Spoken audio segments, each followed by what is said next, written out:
Hey, you guys, welcome to the For the Love podcast. Well, we have such a special guest today. We've wanted her to be on the show for quite some time. And Pepper, our producer, reached out to her the day after she made mega national news. And it's taken us, well, I guess 7 months or so, but we finally got her on the show. And this conversation is not just everything I hoped it would be, it was more. And I think you are going to be so encouraged today, and you're going to feel loved, and you are going to feel led. And that's how I feel coming off this conversation. So our guest has been one of the clearest, calmest, and also most courageous voices in a public-facing faith leadership, genuinely in recent years. We have Bishop Mariann Edgar Budde today. You probably remember her name, well, maybe from one of two moments. It could have been the moment she spoke out when St. John's Church was used by Donald Trump for a political photo op. But more recently, and probably certainly what you remember, was when she delivered the sermon at the inaugural prayer service at the National Cathedral. At our last inauguration, and President Trump and Vice President Vance, elect on that day, were in the pews, and she issued a call for mercy. Mercy for all the communities that were scared and disenfranchised. She specifically called out the LGBTQI community and the immigrant and refugee communities who were now afraid for their well-being. And her sermon was beautifully profound and prophetic and loving, and she just called for mercy. And that was met with extreme responses. I don't know if you remember the president, vice president-elect's response at the moment was disgust. And then later, of course, Trump went on to talk about her publicly in just the most demeaning terms. And then there's this other side where everybody was like cheering that sort of truth to power moment of asking for mercy. Anyway, it was a lot. And she just held this real steady note throughout it and in the aftermath. And we knew we wanted to hear from her. I wanted to just know her. I wanted to sit under her like calm leadership. I wanted to hear what she has to say about this moment in time. And you're going to be so glad that you are here, because she offered some real clarity about what is our role right now, and what is this place located in history, and what is the precedence for it, and where do we draw our courage, and what does our moral compass look like right now? It was all just really good to hear today. Really, really good to hear. And to use her word, and you'll see this in a minute, calling us toward also self-awareness. And so just a brilliant person of high integrity. And that's exactly who we need right now. And I am so honored to welcome her to the show. And so I'm just overjoyed to bring you this really meaningful conversation with Bishop Mariann Edgar Budde.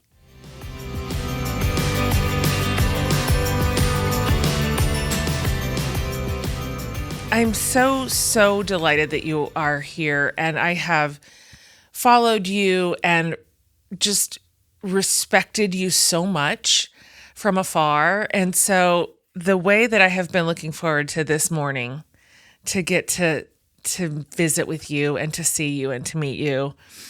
I mean, I obviously pre-gamed with my shirt and I was prepared. I wonder if you would be willing to go backward with me a little bit for my listeners as they're getting to know you too. Can you talk a little bit, and it might be helpful for you to know this too. In my world, I had my comeuppance through a faith space. Yep. So that's how I spent the front loading part of my career was sort of in the evangelical subculture, if you will. Yep. And my life and faith and leadership has evolved a lot over the last 15 years. And so my community, the people listening in today, are a wide array of people. We have a lot of diversity, but embedded inside that community are a lot of folks who have a faith history, childhood. They kind of came up through the church, and we're in a bit of an adult wrestle with what we believe and what we've hung on to and what we're releasing and what about church and what about all this weird conflation with Christian nationalism, and everything is noisy. And so just so you know that we do have a lot of listeners here who are interested in still hanging on to their faith, but maybe not the version that they were handed. And so having said that, I'd love to hear about your initial desire, spark, calling, if you will, into ministry. And I'm curious if this was sort of embedded in you from the time you were little. Did this surprise no one? Or were you choosing ministry? Was that surprising to you, to anybody? I'd just love to hear about the origin story. Yeah. Well, thank you, first of all. And you may know this about me, that I had my first really conscious faith experiences within a evangelical kind of non-denominational background. And so my faith story is connected to the ministry story in that I first came to conscious faith in a worldview that, my faith experience was real, but the worldview felt small from the beginning. And I knew that, but I didn't know how to talk about it with the people who had nurtured me in the faith, because I really wasn't interested in arguing with them. I didn't feel like I wanted to prove them wrong or, get them mad at me because I was a teenager at the time. I just couldn't make it fit in my own life and in my own experience. And so when circumstances in my family resulted in my moving back from where I was living in Colorado with my dad to go back and live with New Jersey and my mom, that reintroduced me to the Episcopal Church of my early childhood. And there's a lot about the Episcopal Church that, as a leader in it, that I can criticize. But what I love about it is that it has at its core an expansive understanding of mystery. Yes. And the mystery of God. And while its presentation and understanding of the person of Jesus is very traditional, actually quite orthodox, if you will, it does so within a generous view of God and of the world, and for all of its associations with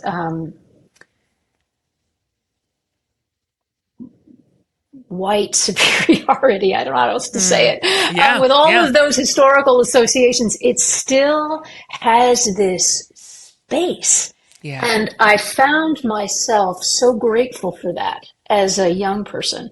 I don't know that ordination was in my worldview, because I never felt, and I think you would understand this, I never felt worthy. Of course. I never felt like I could do that. Paradoxically, I was just a few years away from when the decision was made to allow women to be ordained at all, right? I mean, that didn't happen until the late 70s. And I was coming up, I'm 65, I was coming up in the early 80s in all my awareness of all of this. So I started out with a longing for this, but not feeling like I would ever be able to do it. I had a kind of a political awakening at the same time. Most of my inspiration in my early years were actually the Roman Catholics who were putting their lives on the line in Central America during the Central American War. So I was really inspired by all of that, feeling a bit lost in so many ways. And I would say to you, Jen, and to anyone, that the sense of calling and the acceptance, I was accepted into the Episcopal Church ordination process young. I was so grateful. I was just, so it came to me as a gift. And I imagined that I was going to live it out on the very edges of our church and of society, because that's where I experienced the initial call. And I spent a year in Central America. I lived on the border in Arizona. But I wound up, again, in ways that the surprising pieces that you were asking about was I wound up being the pastor of a small urban congregation in Minneapolis, raising our two kids, so utterly normal in some ways. And I found myself loving it and being good at it in ways that surprised everyone, including me. And so I've had this, I would say most of my ministry has felt like a gift, and also the thing that has asked more than me than I could ever give. Yes. And so, and does that get us started anyway in terms of origin? So much so. And it's a quirky life. I don't, I wouldn't necessarily recommend it for anyone else, but I couldn't have, I think in some ways vocations choose you as much as you choose them. I agree. And so that's how it was. What was the line to sort of ascend, if you will, from a small church in Minneapolis to where you are now? Because that is not a given path at all. No. And you find yourself in a position of quite a bit of visibility and authority, spiritual authority. Yeah.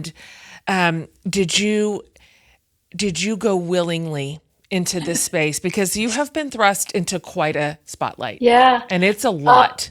It's a lot, and it's gotten bigger over time. I would say, and this is a really interesting through line in my adult life, I have always been just laser focused on leadership. And I think in part because I was so profoundly influenced in formative years by gifted and deeply troubled leaders. And I saw the power of the giftedness and the impact that it had on communities. And I saw what the troubled aspects of their personalities, and most importantly, their lack of self-awareness about those vulnerabilities, what that did to the communities that they served. And I was either, in one instance, I was a member of a congregation, and in another, I was that person's associate. And in both instances, I could see this just incredible, organic, almost invisible power that a leader has to shape the tone and the undercurrent of a community. So I became a student of that early on, and so I found myself, or I put myself in places where I was learning about leadership, and so I could tell on one level, I could say, I've been preparing all my life for the position I'm in right now, but the leap from Minneapolis to Washington was a huge surprise. Hmm. And I think it was a surprise to everyone. Mm-hmm. Although I had the raw material Yeah. that they were looking for. Mm. And as often happens with leadership transitions, I was probably the mirror opposite of my predecessor. You know, Of course. I'm not sure I would have been elected if I hadn't followed Yeah. that person. Got You it. know, Yep. so there was a bit of luck Mm-hmm. involved.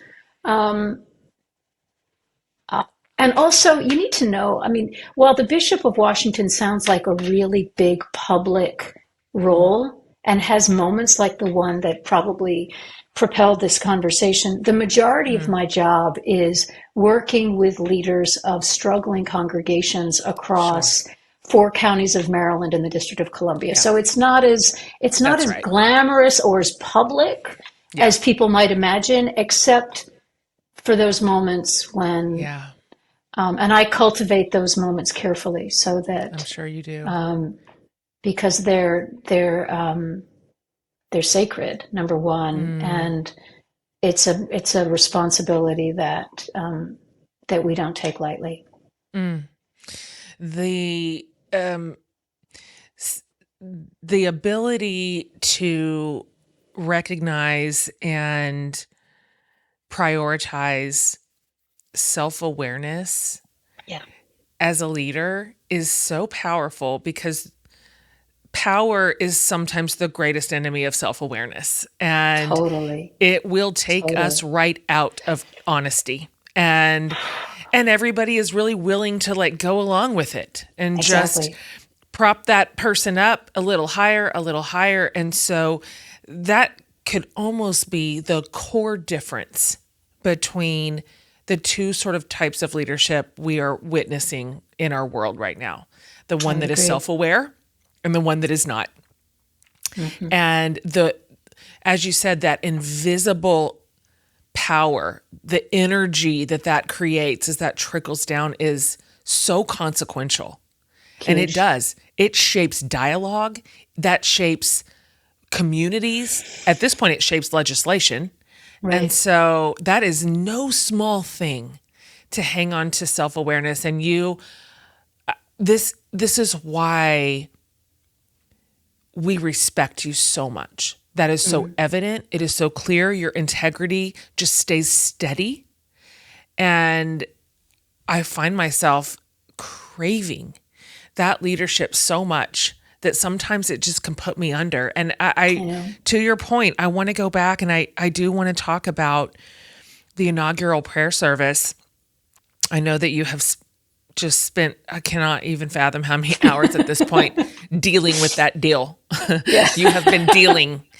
But of course, we were all yeah, watching. We were all yeah. watching. And on a day that we were, some of us were disoriented and afraid and disappointed feels too light a word. Right. We were rattled, and rightly so. And so your moment was like a clarion call to people of faith where we just went, that's what it looks like. This is clear-headed leadership, goodness, kindness, resistance, as it turns out. I talked about you a lot that week, and I said mercy only offends the unmerciful. It's just that Hmm. simple. And so Hmm. you showed us what it looked like. So I appreciate your willingness to go back to that moment that you've already discussed ad nauseum, but I'd love to hear you talk about that day a little bit and how you prepared for it. That I can't imagine how you felt, but I'd like to hear it and what the people around you were saying. And did you have any instinct to throttle back a little bit, or did you know exactly where you were going to go? No, I did not know exactly. Well, let me see. As I've said before, it was a long process of preparation because I knew for a long time that I was tapped for that, Yes. and I would have given that we would have had the same service if the election had gone the other way. So I it love was that. not, I it was believe you. not and it was announced in June, that this Yep. was going to be the service, this was how it's going to be. And it was not a given that whoever the president was, and particularly if President Trump were to be elected. In fact, we were confident that they would decline, in part because they had their own prayer service a day before earlier, a candlelight prayer service at the White House. Their religious community does not include the Episcopal Church, right. and so there was every reason for us to assume that President Trump would decline. And so it was surprising when the inaugural committee said yes and agreed to all of the cathedral's terms, and were very keen to have everything, all the trappings of presidential authority, all of it, all of it. And so we said, okay. And so I'd been working on the sermon in particular ever since I knew who the president was going to be, and trying to stay within the theme of the service, which was unity, praying for unity for the nation, coming together after such a bruising political season. And so, as anyone knows who's read the sermon or remembers it, I spent most of the time trying to say, what is unity in a diverse country? It's not partisan. It's not agreement always. It has some foundation in core principles that are universally agreed upon, and that hold us together. So that was the heart of it. That was the essence of it. And I had been reflecting on that with people, getting feedback from all sorts of people to help me stay grounded, both religious leaders and writers that I admire.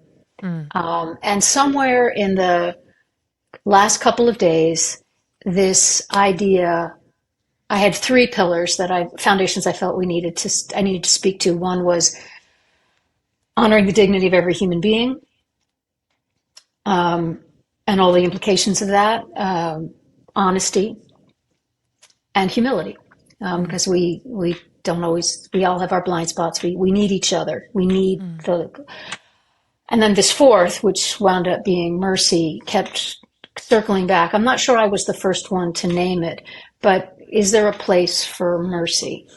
And as I was feeling the discomfort of the narrative of unity that was surrounding then President-elect Trump, I was thinking about all the people who felt excluded from that. Yes. And then as I watched the inauguration festivities and prayers and speeches the previous day, I was more unsettled. For two reasons. One, it was clear to me that the president was not going to move out of campaign style rhetoric. There wasn't going to be this shift to it's now time for the country to come together. And he was still speaking of particular people in these hugely misleading and inaccurate categories. And I thought, okay. And then the second was that those praying for him were reinforcing this idea that he had been uniquely chosen by God to lead us now, which I'm not necessarily disagreeing with it, but that also meant that everything that he thought was God ordained, right? And I thought,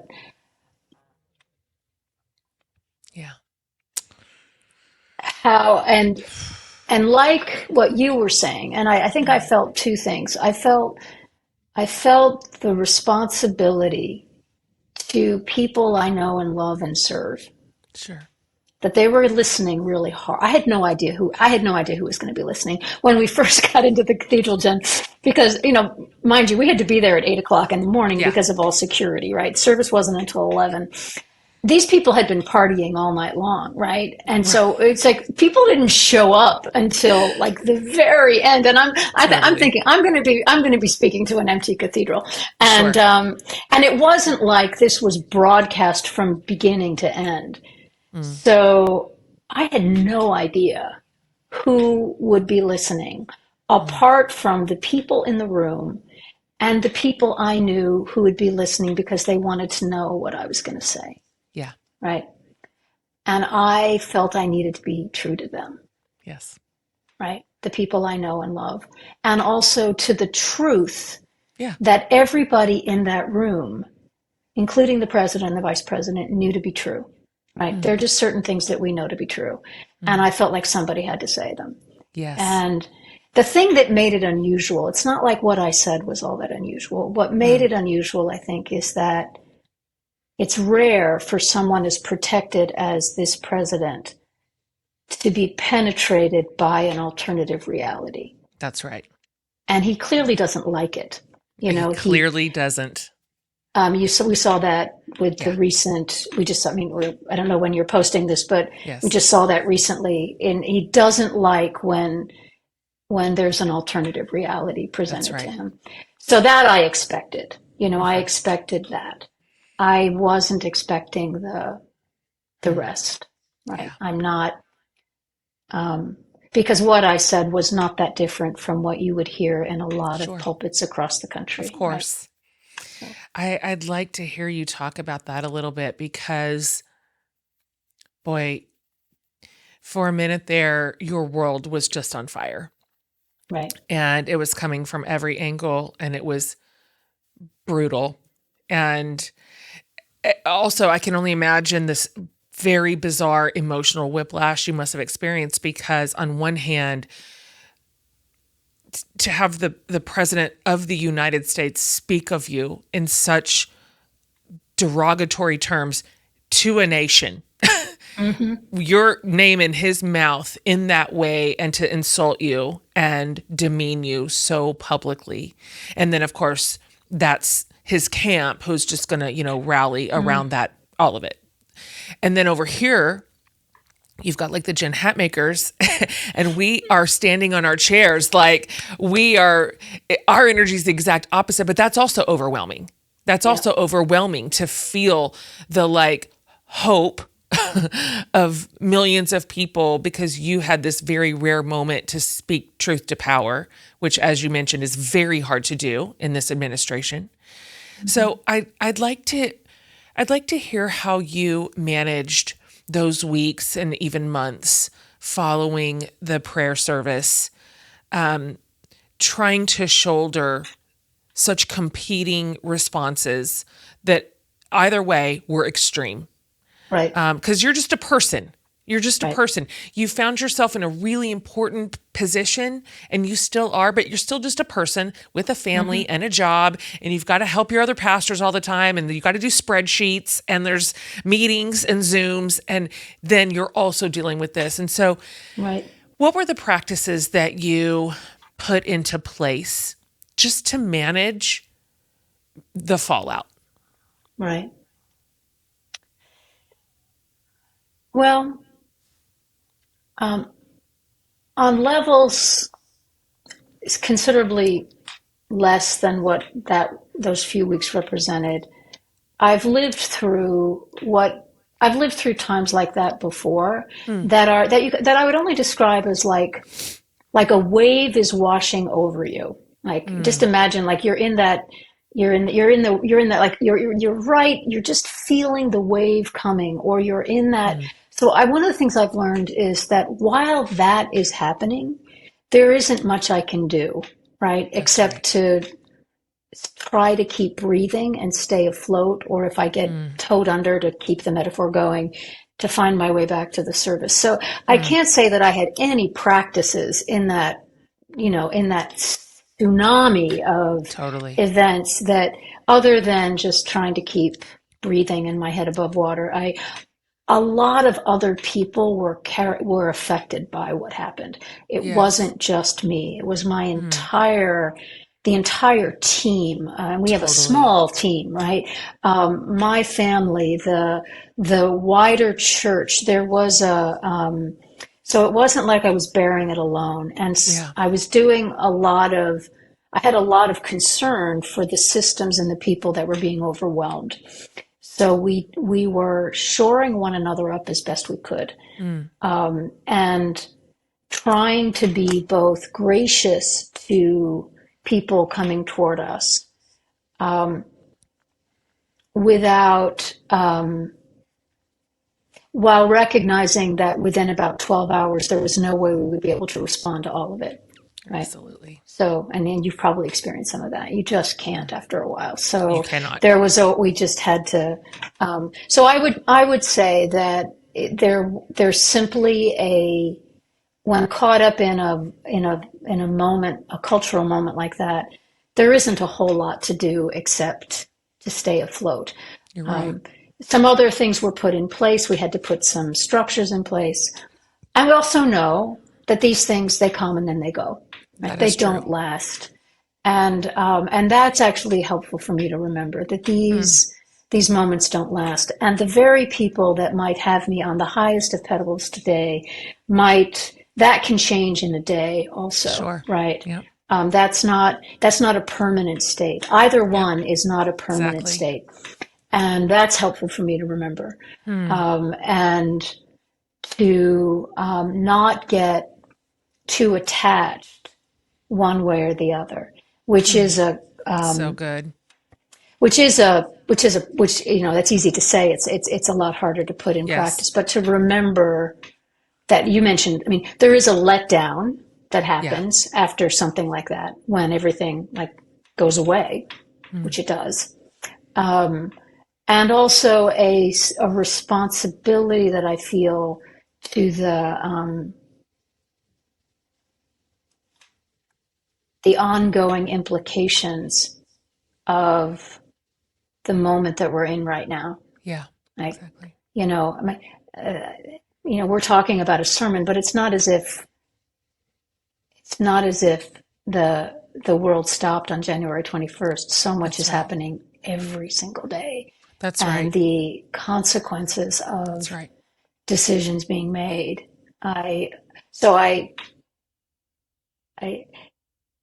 To maybe just in summary, to say, to live through that period as quickly and as graciously as possible, and then get back to the work. Yes, that's right.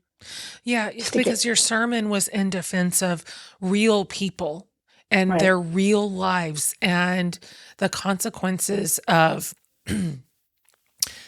not just the legislation that we are seeing put into place that further disenfranchises people, but also the rhetoric that is normalizing, and these narratives that, this administration just insists on keeping active is truly devastating, terrifying, and deadly for real people. So to your point, this matters way beyond a sermon. Right. And we have to keep our wits about us, because we're only half a year in to a 4-year regime, and it feels very daunting and very overwhelming. And I find myself, my leadership is also, it's however much this is, that I can hold in my hands in the big world, but it's what I have. Right. And so this is mine to steward. And I find myself as a leader this year really disoriented, trying to sort out this, what is the healthy way? How much do I let in? How much outrage can I hold in any given day? Because tomorrow is something new. It really is. It's almost every day. And how do I lead? How do I hold hope in one hand and resistance in the other? And there are days I just think, no, none of us can do this. This is, and I think that's the point, is overwhelm. And just if we overwhelm the circuit board and everybody just cannot keep up with any of it, then maybe we'll all go numb. And maybe we'll all just throw in the towel and hope somebody else will do the hard work. And so I find myself as a leader wanting to hear from you as another leader, particularly a woman that leads from a faith space. And to me, our marching orders are pretty clear. It feels kind of simple to me, the through line about love God, love your neighbor. That feels really fundamental to me. I've had Bishop Curry on this show 2 or 3 times, and he always says something like, if it ain't love, it ain't God. Ain't God, right? And I always tell him, that dude is going to make me an Episcopalian. I mean, if anybody can do it, it's him. I'm with you. I think I just want a pep talk from you. I think I like to hear I'd like to hear your thoughts on leadership right now. And how do we do this? How do we keep enough gas in the tank? Because it's important. It matters. This matters. Right. This is people. These are lives. And so help us, Bishop. Help us. Well, I'll try. Okay.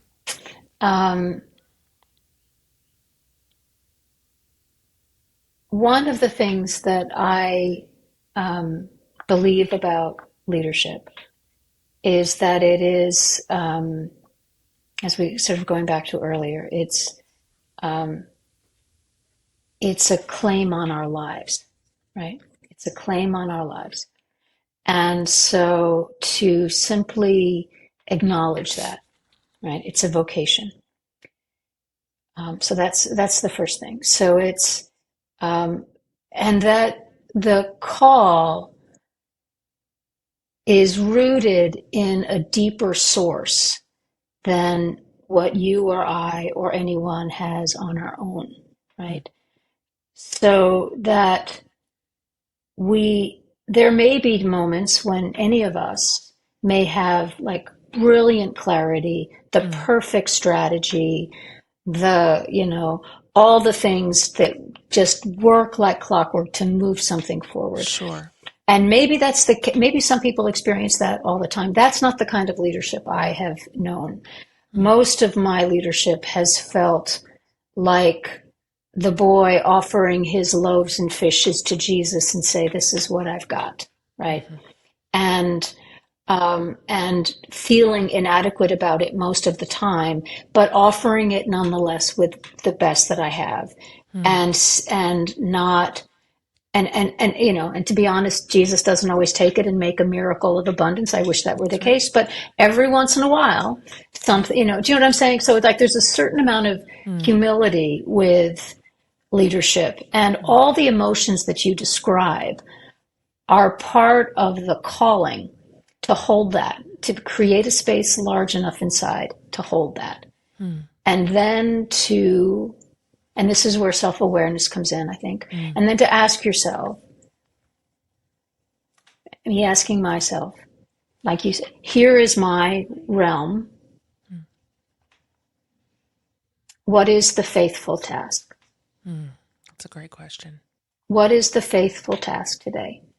What is and sometimes I can't answer that alone. I need to be connected to a community of people, right? You can't lead by yourself, right? That's not, and to steward a vision isn't the same as always having it. In my case, sometimes I listen for it in other people. Like, for example, prior to that sermon, I was really inspired by the Roman Catholic bishops who were coming out really clearly in support of migrants in this country, right? That's good. Like they were rock solid. And I thought, I can be rock solid. That's good. On this I can be, but in part I was drawing from their courage, right? That's great. And so I feel like sometimes I can see in someone else, and I can say, I want to hitch my wagon to that. Yeah, me too. And other times people look to me and they want to hitch their wagon to me, and I'm like, okay. Yeah.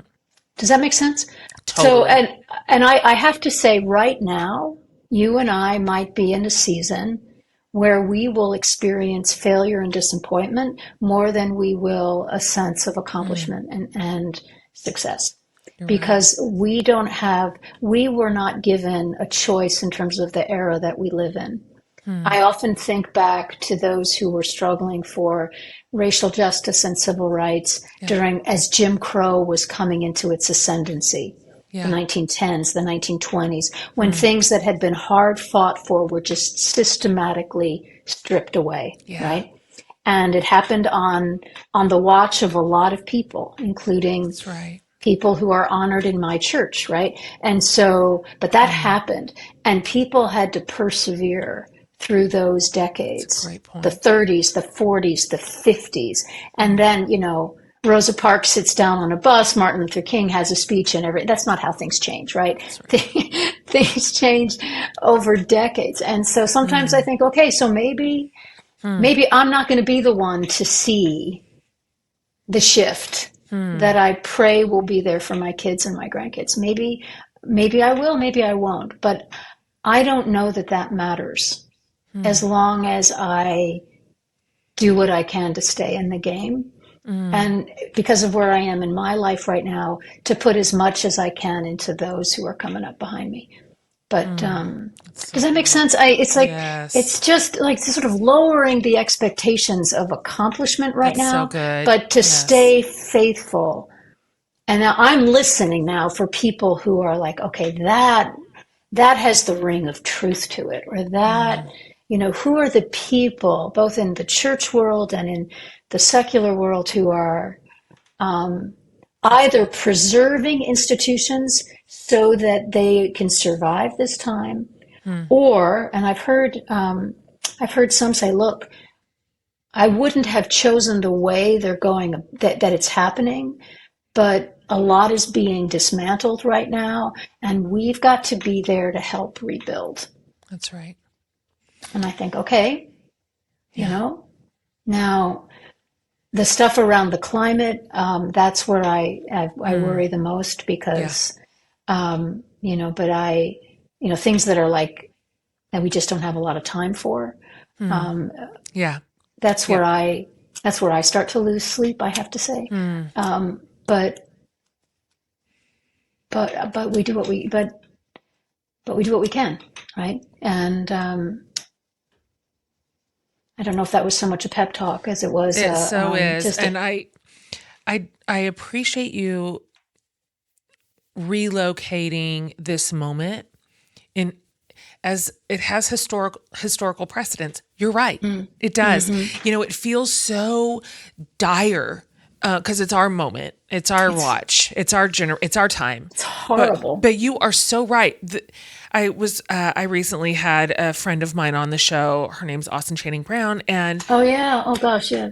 Do you know Austin? She's so I don't know her personally, but her special. work, yeah. We were talking about sort of this moment, and she was like, Jen, this isn't new to Black people. She's like, this is not the first time we've had our rights revoked, removed, rescinded. We've really never escaped the scourge of white supremacy ever yet in a day in America. And I just thought, she's right. She's right. This is not the first time that we have faced a real reckoning in the nation. This is not the first time we are looking at civil rights sort of going in reverse. And so it actually gives me courage to remember the generations before us, that they did their time. They ran their leg of the race. And a lot of those legs have been daunting. And so that is actually helpful. It's way worse to think this is unprecedented. No one's ever done it. No one's ever survived it. Nobody's ever led through something like this. The church, that's actually not true. And it's actually not true, and it's not true in the world either. And if you, we're not as unique as a country as we might have thought we were. And also people have lived through really difficult times and still managed to have lives of joy and meaning and connection. And so that is not, if we had to have, that is also true. So to hang on to we have a lovely prayer in our tradition that includes all the things that you pray for, all the people that you want to pray for. But then there's this line that asks to shield the joyous. Lord, please shield the joyous. And to think about joy as something that to not only to savor, but to protect. That's so good. That there are times when you want to protect joy. And I feel like that's part of the practice now. I think the other thing I would say, I've really been influenced. I mean, it's part of our baptismal covenant. We say it every time we renew it, to respect the dignity of every human being. I've been very positively influenced by the work that Tim Shrivers and others are doing through what they call the Dignity Index. Because it's his show. He's been on here. It's so helpful because it's so helpful because it allows for, again, self-reflection as well as evaluation, but to say, how am I going to enter this space? That's right. How am I going to, there's plenty of room for anger. There's lots of reasons to be cynical. It takes no energy whatsoever. You're so right. But to enter into the space, honoring the dignity of other people, willing to listen to those who see the world differently and actually be curious about that, not establish hard lines of us and them. I mean, that's not the only way to we need to have other tools in our repertoire, but I'm going to lean heavily into this one. That's so good. And not assume because I'm in conversation, even virtually, with someone who really sees the world differently, that I need to cast that person as my enemy. Right? Ugh. When Tim was on a few months ago, and we went through the Dignity Index, and I was not happy with my score. It was not great. So that is, so that whole mantra of 5 and above, like, can I stay above the contempt line? And it changes everything. It really does. I can apply it with precision to people on the other side who I find are demeaning folks that I love and communities that I honor. But when you turn it and go, well, what's good for the goose, good for the gander, I went, oh no, I'm failing. I'm worse than I thought. And I think you're right. I think that's going to be our way through this sense of not just moral clarity, but also dignity for other people. And we surely can hang on to that. Surely, if we just pare it all down to how we are supposed to move through the world right now, hopefully we can do that. And also, one of the things I'm working on, I don't know how successful I'll be because it's not entirely in my control, but I really want to find places and spaces where I can be in conversation with unusual partners. Tell me more about that. Well, to enter a space with people who may not spiritually or politically, theologically see the world the way I do, and to just say, I want to learn more about that. I want to understand more. I want to trace the through line of attraction to something that I find antithetical to the gospel of Jesus. But you, as a follower of Jesus, think this is faithful. Like, help me understand that. Yeah. Right. And also, if I find myself in I can rarely, I never win arguments if I'm in an argument with someone. Yeah. But if I can come away with a better understanding, and if I can plant the seed of, well, I think the bishop's crazy, but at least I think she's honest or something, the bishop, I totally disagree with her. And I think she's a person of integrity. That's a notch up because we might then have, I was having this conversation about when and how do people come to understand gay, lesbian, transgender person as fully beloved by God and welcome and prized as they are when everything you've been taught up until that moment has been the opposite. How does that change? It doesn't typically change with an argument, right? Never. And so I'm not going to change with an argument. When can I acknowledge that somebody I disagree with has a point? That's 7, by the way, on the dignity scale. It's really hard. It's really high. It's like, good point. Fair, gosh. right? So those are. So I'm trying to practice those muscles because I think I'd like to. That's good. I'm never going to give up on. I'm never going to let go of what I hold as my deepest moral compass and beliefs.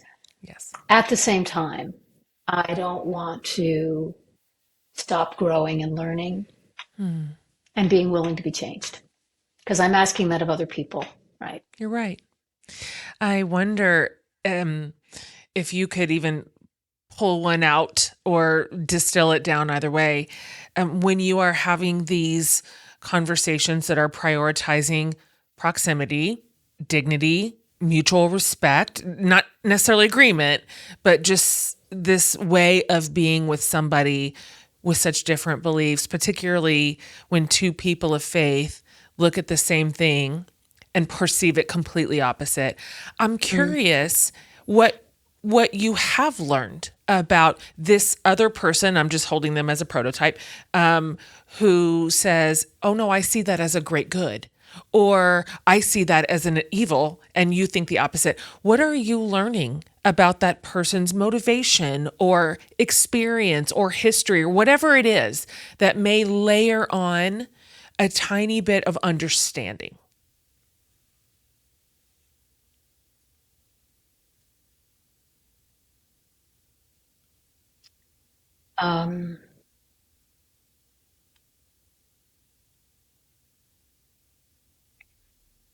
I don't know if this is, I'll tell you, the most humbling examples that I've had of that in the last couple of years have been in relationship with I have strong, deep friendships across the interfaith world, right? All of which have been challenged beyond measure since October 7th, a couple of years ago. And so the responses to, and I live in a part of the world where the connections to Israel, Palestine, all of that are very real. And also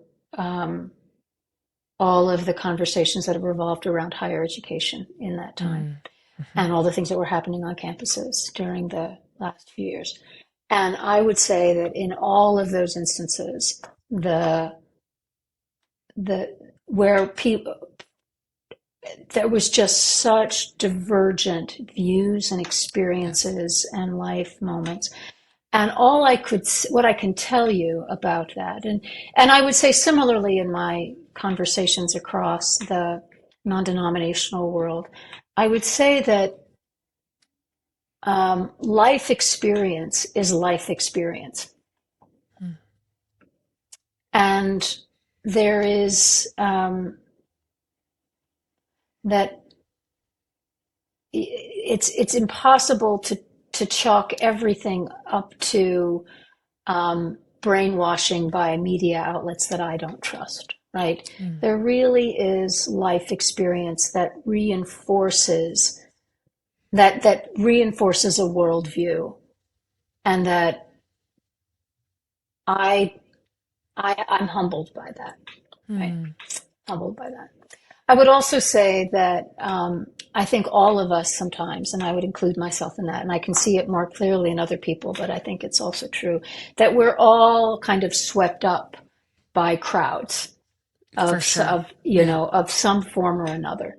And we all lose ourselves in them. Yeah. And so, and that's very powerful and that's dangerous. It can be powerful, it can be wonderful, and it can be dangerous. And I'm just humbled by all of that right now. So I don't know if I'm not so much as learning like, oh, I understand but I am humbled by the complexity of human experience. That's right? a good way to put it. And also there's some generational swings that are happening. Sure. That are like there's some people who have been really hurt and angry for a very long time, and for good reason. And like I'll just give you one quick example. I have family up in Vermont, and they're Vermonters, like they're generational Vermonters, and they have watched. In my cousin's lifetime, they have watched whole industries just sort of go away, right? Oh, sure. And the only really thriving industries in certain parts of Vermont now is tourism and catering to the elite from other parts of the country who summer, as if that were a verb, That's right. in their town, right? And so their experience of what's happening globally, nationally, is filtered through the experience of being basically thrown away by this country over decades, right? Wow. Over my cousin's entire lifetime, right? So how is that going to, right? Yeah, that's the Right? lens in which your cousin sees everything. That's how he saw it. And it's like, of course, that's how he sees everything. And so I might get really heated about all these things, and he's like, yeah, like whatever. Right? It's complex. Yeah. And it does bear consideration that where we live and who raised us and what traumas we have experienced and what our faith leaders said into our ears when we were 7.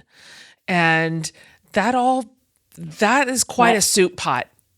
And those ingredients, while not necessarily saying, I like the taste of this soup, it does help you know how you got there a little bit more. So back to the dignity index, there is a place to say, I disagree with your conclusions, but I still honor your humanity, and you're still a valuable person. So threading that needle right now, woo. Well, and also in how you say it, right? Like another person that I really admire in our country right now is Brian Stevenson. Another person who he speaks a very difficult, challenging truth to all of us, and does it in such a way that you don't feel like he is just furious at you all the time, even if he had good reason to be, right? Yeah. And that's not everybody's gift, and we sort of need the spectrum. I'm not saying, but as I look to, okay, what energy do I feel inspired or called to bring to this, while at the same time not throwing certain people under whatever bus I, need to preserve unity, right? Like those things that's the challenge. That is the challenge. I've and people have said to me more than once in my life, you've crossed a line. You what you've done or said, you have chosen to be gracious at our expense, and that's humbling. Right. Wow, I've heard that too, and that will cut you right to your core. I do wonder, I think about when I'm always trying to sort out how to live and how to lead, both, because those should just be, congruent. Right. I think a lot about myself at 95. For some reason, that is my future point that I imagine myself as a 95-year-old. And that offers me a lot of clarity and discernment when I think, what would 95-year-old me say of this moment? What will I be proud of? What will I be glad that I picked up? And what will I be glad that I let go? Sometimes they're both different things are required. And how will I live in such a way that me, will say, well done. And that helps, that delivers to me a current courage that I sometimes need. Because it is required to some degree in this moment. And I think I'd love to just wrap this up with you, if you wouldn't mind. If you could just leave the community here, my little community, with kind of the words that you have right now, like what you are teaching your congregation right now, where you are in scripture right now, what God has just got simmering in your little brain right now, by way of whatever it is, whether it's hope or fortitude or community, I'm not sure, but I'd love to hear some of your spiritual wisdom that you seem to be passing on right now to your crew. Right, right. Well, thank you. Well, I mentioned one already, the loaves and the fish. I lean on that every day, right?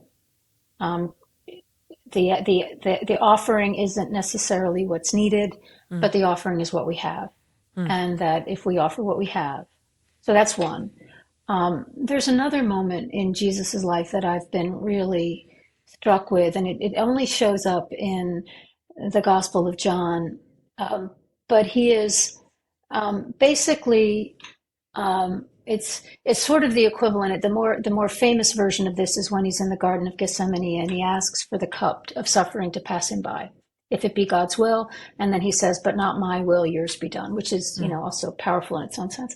But in this version, it's similar dynamic. He's basically saying, "Should I?" And what my heart is troubled, and what shall I say? Father, spare me from this hour.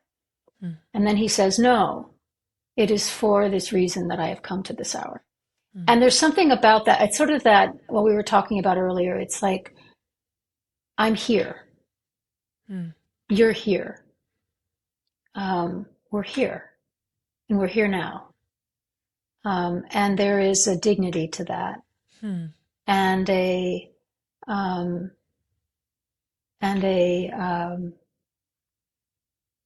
it kind of makes me sit up a little bit to just offer that and to say that, like, this, I can't be spared. I'm not asking to be spared. I actually am, but knowing that I can't, my first prayer is to be spared. The second prayer is like, okay, never I'm mind. Here. Yeah. I'm here. No matter what, like, I'm here, right? I'm here. I'm not, I feel like right now what we all need is the kind of groundedness that is not rooted in circumstance, but in our in perseverance and in love. There are some other passages that I go to the letter to the Philippians a lot, where the Apostle Paul is basically saying, "Look, I'm confident that the one who's begun something in you will see it through." Right?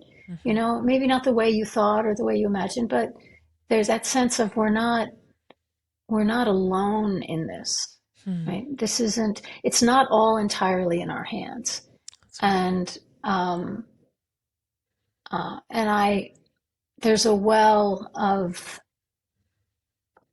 reservoir, and you don't have to be a person of faith to believe, to tap into this. It's true it's a human thing. We are given this capacity to draw from things that are deep within us and all around us, that allow us to be more than we are.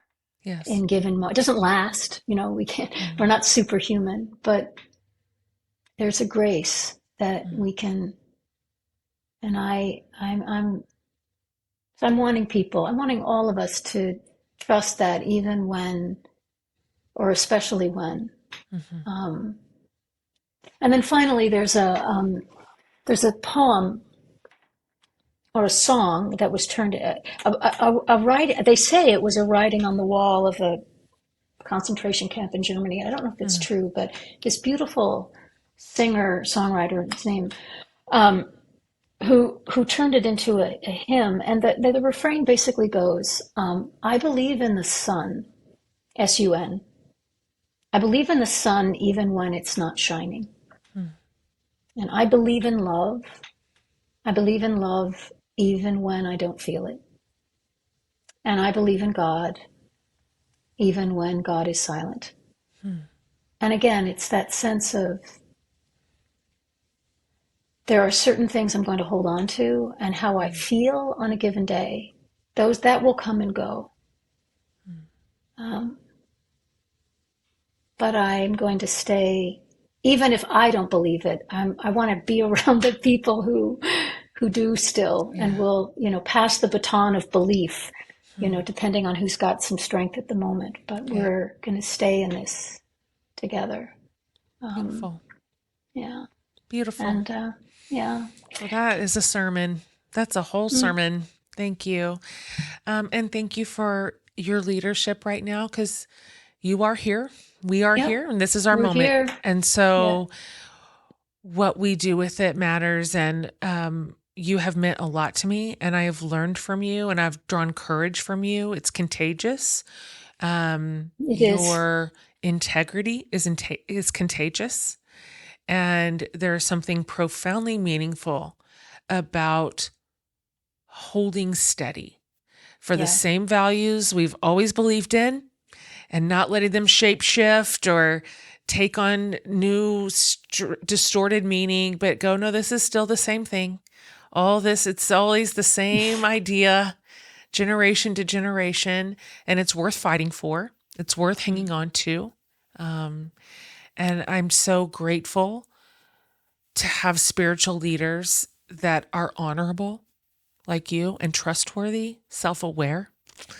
It matters right now. It just matters. It's mattering more than you can even probably perceive. And so thank you so much for Well, being I'd who like to. you are. I'd like to thank you as well, because you are creating communities, and I've been watching and reading you as well and following you, and you're creating space and expansiveness of experience and thought Mm, to many, many people, mm, and that is a gift. And you are also appropriately disclosing of the lessons you've learned in your life, mm, which gives people courage when they are in similar places. mm. So thank you Thank for you. that. Thank you. What a nice thing to say. How much longer can we expect for you to be at the helm? Like, when are you going to be like, I'm had enough. I'm going to I don't. retire. I'm going to get a little farm in Vermont by my cousin. And I just, Oh, it'll be my grandchildren in Minnesota, but uh-huh. I'm sorting that out right now. Yeah. For now, I feel I need to stay where I am. Yeah. And at some point, it will be time to pass it on to the hmm next person. hmm But well, Well, lucky us. As long as you can stay there, we want you to. thank you. And just so honored and proud to follow you. And so thanks for being on the show today, Bishop. Thank you. I'm just telling you, like, the Episcopal bishops are coming for me. I feel it. I feel the strong threads of, like, come into our home. It's a cozy spiritual home. I've gotten so much right for this recovering Southern Baptist. Okay. Well, thank you again for being Thank you. here. What an honor to speak with you this morning. Appreciate you. All the best to you. If I can help you in any way, please let me know. Thank you.